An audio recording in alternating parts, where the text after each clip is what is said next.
우리 집사님 또 모든 성도들 하나님의 은혜 가운데서 믿음으로 늘 승리하시길 바라고, 또 여러분들의 삶의 자리가 정말 하나님이 도우시는 그런 평안의 자리, 축복의 자리가 되기를 간절히 소망합니다. 우리 옆에 분들과 함께 인사하겠습니다. 주님의 이름으로 사랑하고 축복합니다 라고 인사하시죠. 한 번 더 인사하겠습니다. 주님의 복 많이 받으세요 라고 인사하시죠. 증거라고 하는 이 단어의 뜻은 어떤 사실을 증명할 수 있는 근거라고 말할 수 있습니다. 어제 하루 우리 공동체는 참 믿음의 증거들을 간직하게 되었습니다. 우리 교회의 역사 가운데 또 다른 한 페이지를 남겨두게 되었는데, 우리가 위러브 찬양팀을 초대해서 또 예배 콘서트, 찬양 콘서트를 함께 진행했습니다. 50여 분의 봉사자분들, 특별히 주차 안내로, 또 안내로, 카페 봉사로, 또 방송실에서 또 마지막까지 함께 하시면서 강단 정리와 또 예배 준비에 도움을 주신 모든 성도님들께 진심으로 감사를 드립니다. 그리고 함께 마음을 모아주신 여러분들의 목적 헌금, 그것이 우리 다음 세대의 귀한 주춧돌이 될 것입니다. 그리고 또 우리 찬양팀에게 좋은 선물을 준비해 주신 분들도 계십니다. 또 몇 분이 이렇게 마음을 모아서 이제 그 자리에 함께 참여한 모든 분들에게 간식을 준비를 해주셨는데, 그걸 밤새도록 준비를 하셨다라고 하는 그런 얘기를 들어보았습니다. 이 모든 것들이 다 모아져서 하나님께 영광 돌린 줄 압니다. 특별히 한 가지 제가 꼭 여러분들에게 부탁드리고 싶은 것은, 우리 교직원들 정말 수고하고 고생 많이 했습니다. 여러분 보시면 위로의 말이라도 한마디 꼭 좀 해주십시오. 맡겨진 사명 잘 감당할 수 있도록, 하나님의 뜻 가운데 평안을 구할 수 있도록 함께 해주시면 감사하겠습니다. 우리가 이 임마누엘 홀 4층과 5층 꽉 들어찬 것을 여러분들이 보셨을 겁니다. 우리의 다음 세대가 이 자리까지 쭉 서서 함께 찬양을 하고 눈물을 흘리며 결단의 기도를 하는 모습을 우리는 보았습니다. 또 우리 장년들이 함께 하면서, 특별히 이번에는 우리 지역에 있는 공군부대 장병들을 초대를 해서 그들과 함께 예배 찬양을 올려드렸습니다. 여러분들이 홈페이지를 보시게 되면 이미 어젯밤에 그 행사에 대한 모든 사진들이 다 올라가 있습니다. 그걸 눈으로 다 보실 수 있습니다. 증거라고 하는 것은 내가 경험하고 체험한 것이어야 됩니다. 그리고 참으로 중요한 인생의 근거가 되는 것이다라고 말씀드릴 수 있습니다. 사역에 대한 부분들을 준비하고, 또 이제 찬양팀이 오전 10시부터 해서 도착을 했습니다. 그래서 잠시 얘기를 나눌 시간이 있었는데 이런 얘기를 하시더라고요. 예비하심이 있었다고. 왜냐? 저희 외에 한국교회 내노라 하는 대형 교회들이 사역을 하고 싶다라고 요청을 했대요. 그런데 시간이 안 맞았대요. 때와 시간이 맞은 곳은 사천읍교회밖에 없었더라. 여러분 믿으십니까? 그래서 제가 이렇게 얘기했어요. 이 사천 땅이 축복의 땅이라고, 이곳이 하나님이 함께 하시는 곳이라고 그렇게 말씀을 드렸습니다. 우리가 하나님의 뜻을 이루어가는 그런 모습 가운데 함께 기도하기를 원하는 것은, 며칠 전에 제가 본교단에서 발행하는 신문을 본 적이 있습니다. 그 가운데 한 대형교회 목사님께서 담임으로 계신데, 그분이 칼럼을 하나 쓰셨어요. 그 제목이 이렇습니다. 또 하나의 목회적 위기감, 부교역자 수급, 이렇게 되어 있습니다. 한국교회 정체 원인 중 하나, 목회 영역을 보장하고 존중의 문화를 정착시켜야 한다라고 하는 내용이었습니다. 오늘날의 40대 이하 목회자 중에는 생활의 환경을 먼저 생각합니다. 모든 부분들이 대도시 중심의 생활 문화권에서 벗어나지 않으려고 하는 그런 시대적인 환경의 흐름이 그들 가운데 있습니다. 그래서 저도 저희 교회 부교육자들 청빙하면서 이렇게 면접을 하는 가운데 질문했던 것이 이것이었습니다. 자녀 교육에 대한 부분, 또 앞으로 생활 환경에 대한 부분들이 있는데 이것도 받아들일 준비가 되어 있습니까? 라고 물었어요. 그 중에는 이것 때문에 저희 교회를 포기하신 분들도 있어요. 그만큼 이 시대의 흐름이 그렇게 바뀌어져 있다는 것이지요. 그러다 보니 다 어디에 있을까요? 대도시 중심으로 다 모여 있어요. 그래서 여러분들이 아시는 것처럼 소위 우리가 얘기하는 이 지방이라고 하는 말, 제가 제일 듣기 싫은 말인데, 그런데 이 지방은 목회자들을 찾지 못해서, 청빙하지 못해서 정말 고민하고 있는 담임 목사님들의 그런 얘기들을 들을 수가 있습니다. 생활의 환경이라고 말씀드렸어요. 결국 이것이 문화적인 차이일 수도 있겠지요. 그래서 요즘에 MZ세대라고 하죠. 이제 30대 이 교회를 위한 희생을 요구하고 가정을 포기하고 목회 사역을 정말 중심으로 했으면 좋겠다라고 하면 이들의 문화와는 달라요. 그래서 이들은 그것을 받아들일 수가 없어요. 자기들이 가지고 있는 인권이 더 중요하고, 내가 가지고 있는 것이 더 중요하고, 내 경제적인 어려움도 필요 없고, 가난이 사명이다, 이 말은 이제 옛말이에요. 지금은 어떻습니까? 인구 절벽, 심지어는 신학대학교의 학생 수가 감소한다. 이거 별개의 문제일까요? 우리가 잘 생각해야 되는 것이 이것과 연결 지을 수 있습니다.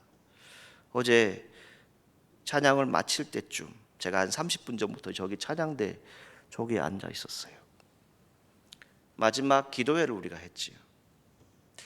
우리 아이들이 이 자리에 이렇게 있었습니다. 그 아이들이 마지막 결단의 기도를 할 때 인도하셨던 리더가 이렇게 얘기를 했어요. 이 중에 목회자로, 선교사로, 평신도 선교사로 결단하실 분들 손 들으라고. 제가 눈으로 다 봤어요. 여러분들의 자녀들이에요. 여러분들의 자손들입니다. 하나님 앞에 뭐 한 거예요? 서약한 겁니다. 분명히 얘기하셨거든요. 마음에 감동이 오지 않으면 손을 안 들어도 된다고. 그런데 다 손들었어요.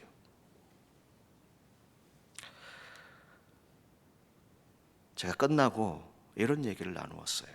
리더와 함께 얘기를 나눈 가운데 정말 내가 감사하다고 말했어요. 왜냐? 우리의 다음 세대에게 정말 목회자로서, 선교사로서, 또 앞으로 주의 일을 위해서 일꾼으로 쓰임받기에 결단할 수 있는 그런 시간을 주어서 너무 감사하다. 그렇게 얘기를 했습니다. 그러면서 둘이 공감대를 이룬 게 있어요. 뭐냐? 그럼 왜 오늘 이 시대에 이런 문제들이 생겨나고 있을까? 왜 우리의 다음 세대가 교회의 일꾼으로서 쓰임받기를 원하지 않을까? 그 문제는 어디에 있을까요? 4050 세대에 있습니다. 40대, 50대. 그분들이 누구예요? 이 자녀들의 부모 세대입니다. 저를 포함해서. 저희 부모 세대는 어땠습니까? 이 자녀들을 위해서 눈물로 기도하고 먼저 하나님께 바치려고 했어요. 모든 일에 주의 일을 먼저 앞장 세웠던 분이 우리 부모 세대였죠.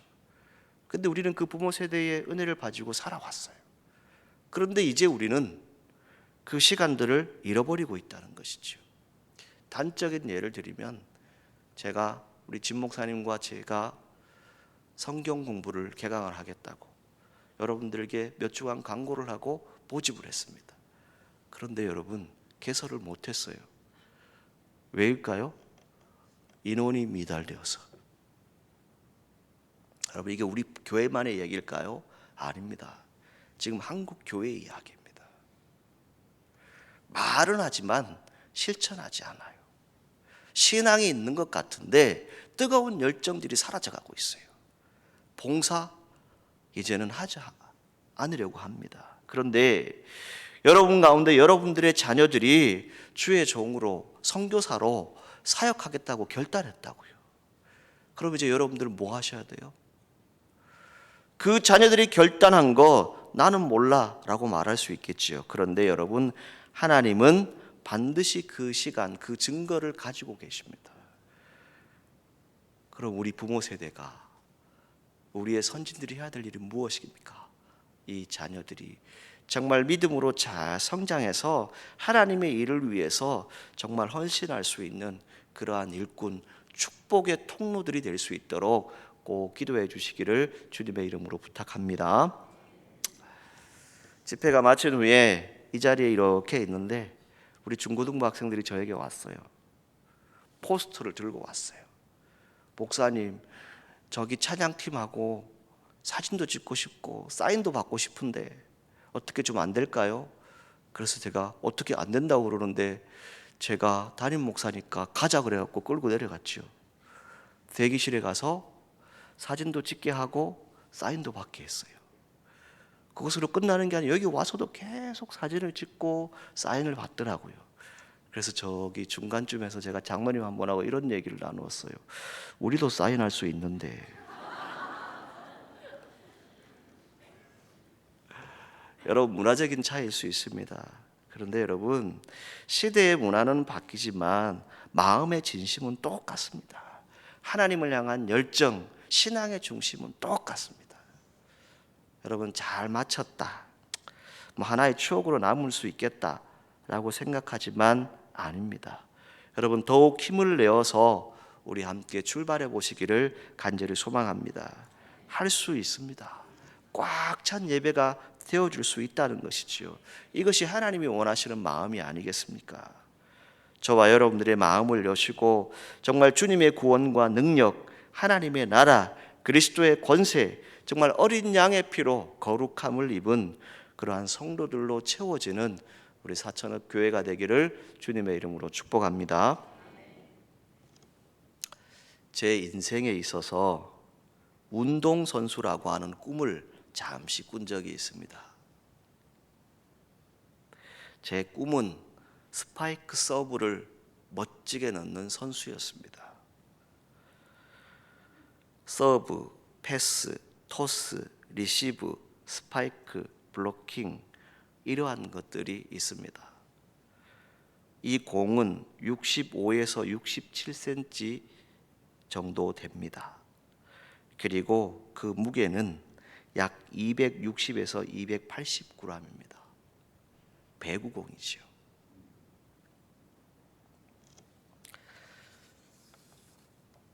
학창 시절에 여러 가지 진로를 놓고 고민하는 가운데 부산에 있는 미션 스쿨이 있습니다. 1964년 3월에 첫 입학식을 가진 학교인데요. 성지공고라고 하는 학교가 있습니다. 지금은 성지고등학교로 이름을 바꾸었습니다. 이 학교 출신 중에 박기원, 신치용, 강만수 등의 우리나라 배구를 대표할 수 있는 감독들이 다 대부분 이 학교를 졸업을 했습니다. 그래서 제가 이 학교를 가려고 했어요. 그런데 그 꿈은 접고 목회의 자리로 왔는데, 그러나 하나님이 또 그것을 할 수 있는 시간을 주셨어요. 제가 이전에 이북노회 목사로 소속이 되어 있었어요. 이 이북노회는 매년 운동회를 합니다. 목사님과 장로님들이 모여서 이 운동을 통해서 교제하는 시간을 가져요. 그 중에 제가 대표 선수로 활동을 했었습니다. 별로 안 놀라시네요. 그때 감독님이 누구셨냐면 김초룡 감독님이셨어요. 지금은 장로님이시죠. 여러분 아마 혹시 기억이 있으신지 모르는데 1990년대에 호남정유, 현재는 아마 GS 칼텍스로 알고 있는데 그 사령탑을 맡아서 여자 배구 9연패, 92연승이라고 하는 대기록을 수립했던 감독이시죠. 명장 중에 한 명이라고 말씀드릴 수 있어요. 아시안 게임, 올림픽 대표팀, 그 모든 것들을 맡으면서 금메달을 획득하기도 했던 그런 감독입니다. 제가 이분에게 훈련을 받았습니다. 또 안 놀라시네.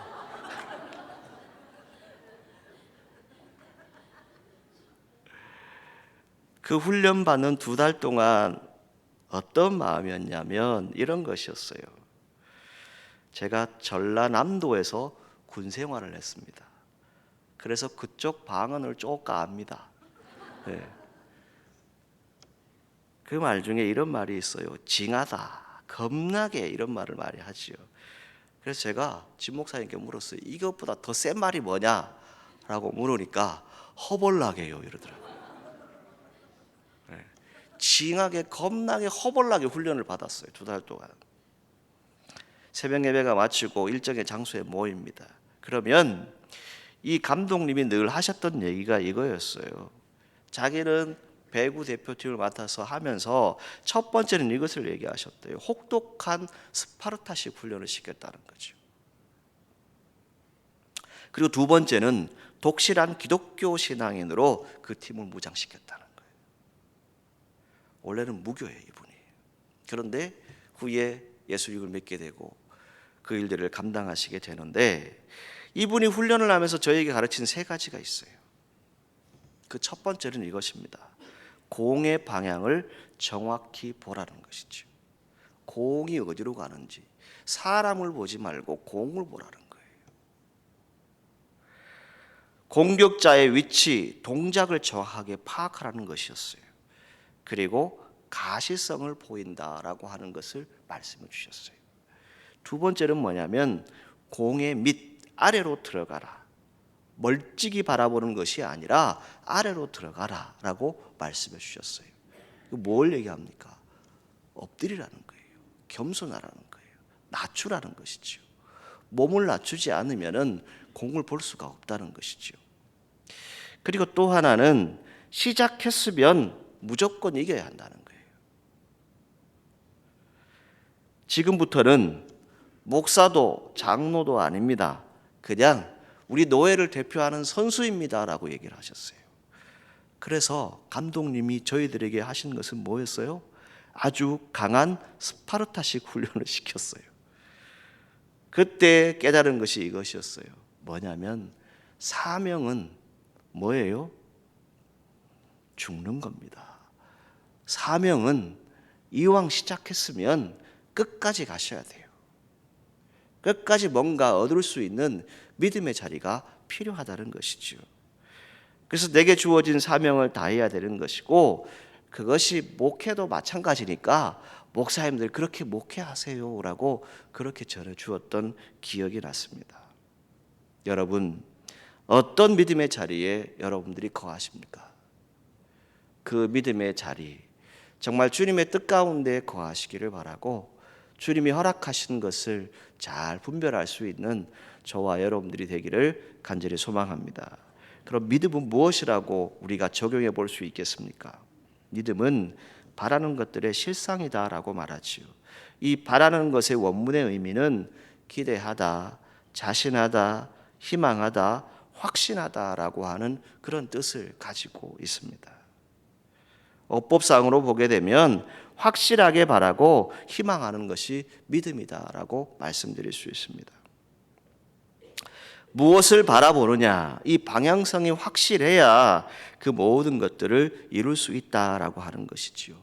그래서 오늘 저와 여러분들은 하나님 보시기에 아름다운 것을 바라볼 수 있기를 간절히 소망합니다. 믿음은 방향성이 있다는 것이지요. 그 바라는 대로 이루어진다라고 하는 그 특성이 있다는 것입니다. 저도 여러분도 긍정적으로 바라보면 긍정적인 일이 생겨나고, 부정적으로 바라보면 부정적인 것이 나타나더라라고 하는 것을 볼 수 있습니다. 오늘 저와 여러분들이 예수님 안에서 그 방향을 잘 잡아가시기를 바라고, 이전 것은 다 지나갔습니다. 이제 우리에게 주어지시는 것은 무엇입니까? 보라, 새 것이 되었도다. 정말 새로운 모습으로 또 주님의 일들을 감당하고 여러분들의 믿음의 방향을 잘 지켜나가시기를 주님의 이름으로 축복합니다. 두 번째는 가시성이 있다는 것이죠.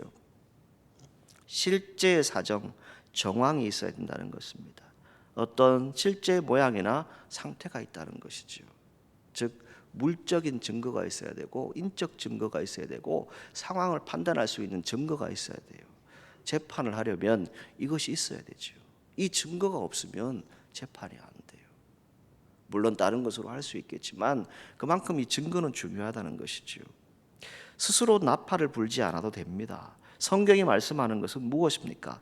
보지 못하는 것들의 증거다라고 말합니다. 기대하지 못했는데 그 일이 이루어진다는 것이죠. 무엇으로요? 믿음이 있으면 그 일을 이룰 수 있다라고 하는 것을 말씀하는 것입니다. 야고보서 2장 18절 말씀에 나는 행함으로 내 믿음을 내게 보이리라라고 말씀하고 있습니다. 오늘 저와 여러분들이 행함으로 실천함으로 그 믿음을 보일 수 있기를 간절히 소망합니다. 우리가 잘 아는 스데반이 있습니다. 이 스데반 집사, 성경은 무엇을 기록합니까? 그 얼굴에서 천국을 보았다, 천사를 보았다, 예수 그리스도를 보았다, 하나님이 함께 하심을 보았다라고 성경은 기록하고 있습니다. 바로 저와 여러분들을 만났을 때, 여러분들의 얼굴을 보았을 때, 아, 성령 하나님이 함께 하시는구나, 정말 믿음의 사람이구나, 이것을 함께 고백할 수 있는 우리 성도들이 되시기를 간절히 소망합니다. 여러분, 믿음이 좋은지 나쁜지 우리가 외형적으로는 분별할 수 없어요. 잘 모릅니다. 말하는 것으로 우리가 알 수 있습니까? 신앙생활 잘한다, 교회생활 잘한다, 사회생활 잘한다, 어떤 인간관계를 잘한다, 또 어떤 어려운 문제를 만나서 그 일들을 잘 해결한다, 이것만 가지고 우리가 믿음이라고 말할 수 없죠. 믿음은 무엇을 얘기합니까? 이 중심을 얘기하는 것이죠. 그때 이 중심에 무엇이 있어야 하는가? 요한복음 1장에 보게 되면 예수님이 나다나엘을 만나게 됩니다. 이 나다나엘이 예수님을 만났을 때 예수님이 이러한 대답을 해요. 내가 너를 무화과 나무 아래에서 보았다 함으로 믿느냐? 이보다 더 큰 일을 볼 것이다 라고 말씀합니다. 그리고 말씀하시는데 하나님의 사자들이 인자 위에 오르락 내리락 하는 것을 볼 것이다 라고 말씀하고 있어요. 그 앞에 무엇이 있을까요? 하늘이 열리고 라고 말씀합니다. 오늘 여러분들이 정말 하늘이 열리는 그러한 믿음의 자리가 되시기를 바랍니다. 여러분들이 기도했을 때 하나님의 천사들, 사자들이 오르락 내리락 하면서 여러분들의 기도를 들어서 응답하고 하나님의 뜻이 이루어지기를 주님의 이름으로 축복합니다. 믿음은 또 확신성이 있습니다. 믿음은 바라는 것들의 실상이라는 것이죠. 보지 못하는 것들의 증거라는 것입니다. 모두 마음의 확신을 가리킨다라고 하는 것을 말씀드릴 수 있습니다. 마음의 말씀이 믿어진다라고 하는 것은 무엇일까요? 성령의 은혜가 있다라고 하는 것입니다. 보이지 않지만 그러나 그것을 믿을 수 있다는 것이지요. 고린도후서 4장 18절 말씀에 우리의 돌아보는 것은 보이는 것이 아니요 보이지 않는 것이니 보이는 것은 잠깐이요 보이지 않는 것은 영원하다라고 말씀하고 있습니다. 오늘 저와 여러분들이 확신성을 가지고 확신을 가지고 믿음으로 고백할 수 있는 귀한 자리가 되기를 간절히 소망합니다. 또 하나 믿음은 무엇일까요? 동참하는 것입니다. 함께하는 것이죠.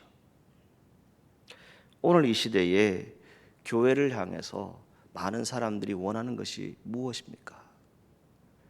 교회가 모든 일에 앞장서 주기를 원하되 함께하는 공동체가 되기를 원하는 것을 볼 수 있습니다. 이 함께한다라고 하는 것은 무엇입니까? 하나님의 말씀으로 세상을 향해서 세상과 함께 경험하고 그 세상 가운데서 믿음의 사람들이 어떻게 살아가는지를 복음을 통해서 보여줄 수 있는 그런 신앙 공동체의 모습, 그것을 원한다는 것이죠. 그 믿음의 자리가 어떤 자리일까요? 토요일 아침이 되면 EBS 방송을 혹시 보신 분들이 있는지 모르겠는데 거기에 요즘 우리 어린이들의 영웅이죠. 번개맨이라고 하는 한 캐릭터 남자가 나옵니다. 이 번개맨을 보게 되면요, 똑같아요. 거의 처음에는 악한 것으로부터 계속해서 두들겨 맞아요. 폭력을 당하거든요. 그런데 어느 순간 뭘 하지요? 누군가 얘기를 해요. 친구들의 응원을 담아서 힘을 모아서 번개맨을 외쳐달라고 그래요. 그러면 이 번개맨이 힘이 딱 생겨가지고 어떻게 하죠?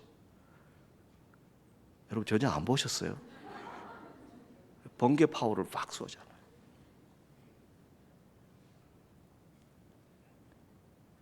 동참했을 때, 같이 했을 때 큰 힘이 생기는 거예요. 나 혼자 하는 게 아니라 그 힘을 이루어 나가는 것이지요.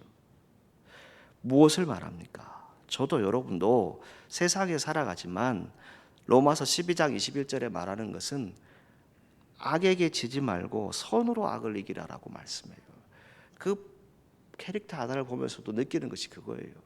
우리가 살아가는 세상, 사실 저와 여러분들이 신앙으로 살아갈 때 얼마나 많은 시험이 있고 환난이 있습니까? 믿음을 지킨다라고 하는 것이 그리 쉽지만은 않습니다. 그런데 그 가운데서 악을 만났을 때 여러분도 똑같이 악으로 대하는 것이 아니라 선으로 악을 이기라라고 성경은 말씀해 주고 있어요. 결국 교회가 오늘 이 시대에 해야 될 일은 무엇입니까? 복음은 앞서간 많은 믿음의 선진들이 경험했던 것입니다. 많은 사람들이 만났던 것이죠. 많은 사람이 은혜를 받았고 성령의 능력으로 그 일들을 감당했습니다. 그 능력은 선한 힘이었어요. 세상의 힘이 아닙니다. 그랬을 때 성경이 말씀하는 것은 구름같이 둘러싼 허다한 증인들이 있었다라고 말하죠. 그 허다한 증인들이 똑같이 보여준 것이 무엇이었습니까? 우리도 믿음의 자리에 있었을 때, 그들이 기도했을 때 하나님이 이렇게 역사하셨다. 그래서 우리 후진들도 이제 우리가 따라가는 믿음의 사람들로서 그 자리를 기억하고 함께 가자는 것이죠. 여러분, 저는 이런 말들을 여러분들에게 옮기고 싶습니다. 이런 얘기를 누군가 하셨어요. 사람이 간 곳은 길이 나 있다. 이런 말이죠. 여러분들이 간 길, 그곳에 길이 생깁니다. 여러분들의 인생길에 누가 함께 하십니까? 하나님이 함께 하십니다. 지나가다 보게 되면 만져지는 것들이 있죠. 그래서 유난히 관광지에 가보게 되면 누군가 손을 댄들 어때요? 반들반들하죠. 똑같이 그 자리에 손을 대기 때문이죠. 여러분들에게 일전에도 이런 말씀을 드렸어요. 그 모든 신앙의 삶들을 살아가는 사람들이 다 간증을 하고 있는데 이제 우리가 남이 하는 간증 듣지 말고 저와 여러분들이 간증했으면 좋겠다고, 하나님의 살아계심을 간증했으면 좋겠다고 말씀드린 적이 있습니다. 여러분, 바른 믿음은 무엇입니까? 보이는 믿음이고 진리의 믿음이고 체험하는 믿음입니다. 내가 체험이 없으면 말할 수 없어요. 선포할 수 없습니다. 믿음은 바라는 것들의 실상이요 보지 못하는 것들의 증거다라고 말씀드립니다. 그래서 선진들이 이로써 증거를 얻었다라고 성경에 말씀해 주고 있습니다. 우리가 살고 있는 세상, 많은 일들이 우리 가운데 있지요. 그 가운데 많은 사람들이 꿈을 가지고 살아갑니다. 뭔가 원대한 그 꿈을 이루기 위해서 열심히 스스로를 발견하고 스스로를 찾아가는 모습을 볼 수 있습니다. 오늘 저와 여러분들에게 지금 당장 눈에 보이지 않는 것들이 있습니다. 실현 가능성이 없는 것들도 분명히 있습니다. 그런데 성경이 말하는 것은 무엇입니까? 믿음은 바라는 것들의 실상이고 보지 못하는 것들의 증거다라는 것이죠. 이 믿음을 가지고 꿈과 비전을 통해서 하나님의 선한 영향력을 가진 우리 성도들이 될 수 있기를 간절히 소망합니다. 오늘 본문 3절 이하를 쭉 읽어가시다 보게 되면 노아, 아브라함, 이삭, 야곱, 요셉, 그리고 모세, 사무엘, 다윗, 이런 하나님의 약속을 믿고 믿음의 자리를 지켰던 이 선진들의 이야기가 성경에 기록되어져 있지요. 그 중에 우리가 잘 아는 노아라고 하는 인물이 있습니다. 창세기 6장에 보시면 그 내용이 쭉 나오는데, 노아가요 어떤 것을 보게 되냐면, 노아는 하나님의 눈에서 은혜를 보았다. 즉 여호와께서 은혜를 입게 하셨다라고 하는 것이 성경에 기록되어져 있습니다. 오늘 저와 여러분들이 믿음으로 나아가는 것은 하나님의 은혜를 입고 살아가는 것이지요. 그리고 하나님께서 허락하신 그 영적인 눈으로 우리에게 주어진 은혜를 바라볼 수 있는 성도들이 되시기를 간절히 소망합니다. 우리가 모든 것을 다 볼 수 있겠지만 성경이 말씀하는 것은 무엇입니까? 세상에는 진노의 눈이 있고 진멸의 눈이 있지만 하나님께서 허락하신 그 하나님의 눈으로, 영적인 눈으로 이 시대를 바라볼 수 있는 그런 믿음의 사람들이 된다면 하나님께서 인정해 주시는, 하나님께서 세워주시는 그러한 믿음의 사람들이 될 줄로 믿습니다. 아브라함은 누구입니까? 다른 얘기 다 여러분들 잘 아시니까 다 추리고요. 아브라함에게 약속을 하셨어요. 그런데 하나님은 증손자인 요셉을 통해서 이 약속을 이루어 가십니다. 요셉이 17살 때 한 꿈을 꾸게 되지요. 그런데 그 꿈은 결국 무엇이었습니까? 아브라함의 자손들이 하늘의 별처럼 바닷가의 모래알처럼 많게 하시겠다는 약속과 연관지어져 있는 거예요. 제가 말씀을 준비하면서 인구조사를 한번 해보았습니다. 세계 인구가 얼마인가? 약 80억 정도가 되더라고요. 그 중에 기독교 인구가 24억입니다. 그 중에 저도 여러분도 한 사람이겠죠. 이슬람교도가 19억입니다.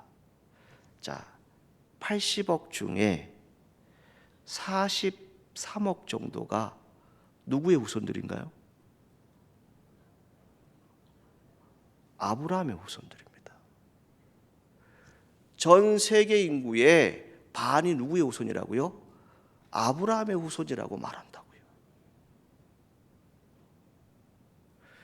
여러분, 하나님께서 허락하신 그 말씀 이루어졌습니까? 안 이루어졌습니까?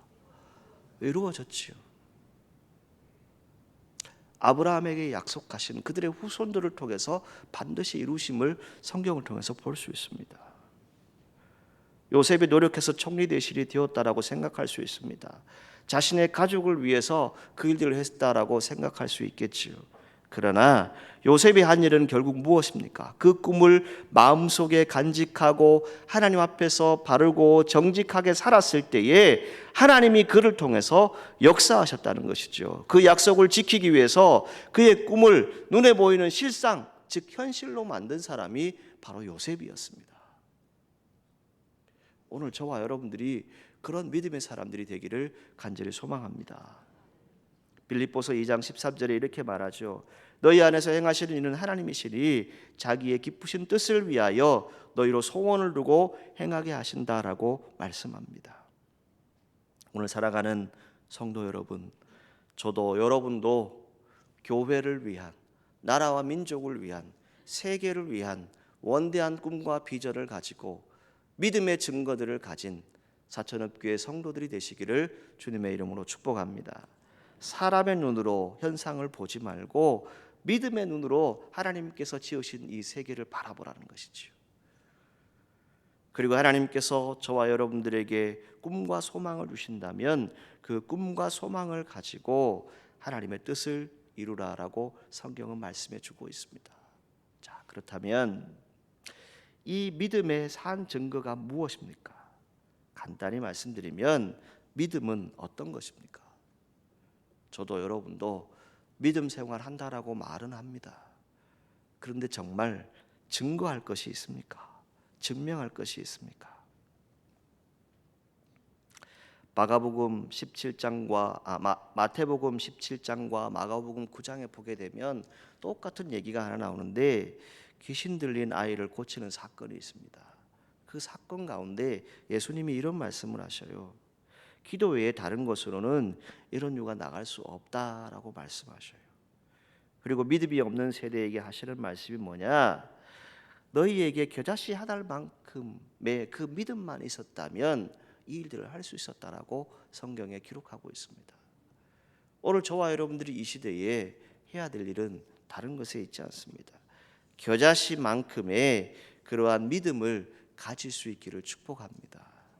그 믿음의 자리가 되면 하나님이 일하신다는 것이지요. 그리고 그 속에 그리스도의 말씀이 살아 움직이기 때문에 그 안에 창조의 능력이 있고 큰 힘을 통해서 하나님의 뜻을 이루어 가신다라고 말씀하시는 겁니다. 그러할 때 로마서 8장 24절을 보게 되면 이렇게 말씀합니다. 우리가 소망으로 구원을 얻었으며 보이는 소망이 소망이 아니니 보는 것을 누가 바라리요라고 말씀하고 있습니다. 여러분, 믿음은 막연하게 뭔가를 기대하고 소망하는 것이 아닙니다. 사실에 대한 확실한 증거가 있습니다. 그 사실이 진리이기 때문에 그 믿음의 진정성을 가지고 그 역할들을 감당할 수 있는 것입니다. 불신앙은 다른 것에 있지 않습니다. 믿지 못하기 때문에 불신앙하는 것이죠. 세상에 믿음의 사람들이 참으로 많습니다. 그 많은 사람 가운데 바울이 고백했던 것이 무엇입니까? 우리가 잘 아는 말씀이지요. 내가 선한 싸움을 싸우고 나의 달려갈 길을 마치고 믿음을 지켰다라고 고백을 합니다. 오늘 여러분 선한 자리에 있기를 바라고 선한 싸움 잘 감당하시기를 바라고 여러분들의 믿음을 끝까지 지키시기를 주님의 이름으로 축복합니다. 살아가다 보게 되면 험하고 캄캄한 길을 만날 수도 있습니다. 그런데 조금만 빛이 들어와도 주님이 계시는구나, 주님이 나와 함께 하시는구나 라고 하는 것을 우리가 느낄 때가 있지요. 그런데 그 반면에 은혜가 있어도 은혜를 모르는 그런 사람들도 있다는 것이지요. 오늘 저와 여러분들이 하나님 아버지의 한없는 은혜를 받았습니다. 그 사랑을 받았습니다. 진심으로 바라고 원하기는 여러분 모두가 믿음의 증거를 가진 하나님의 사람들이 되시기를 주님의 이름으로 축복합니다. 믿음으로 승리하시고 증거를 가진 성도들이 되셔서 하나님의 뜻을 이루는 우리 사천읍교회 성도들이 되기를 주님의 이름으로 축원합니다. 우리 히브리서 11장 1절에서 2절 말씀 함께 같이 읽겠습니다. 믿음은 바라는 것들의 실상이요 보이지 않는 것들의 증거니 선진들이 이로써 증거를 얻었느니라. 아멘.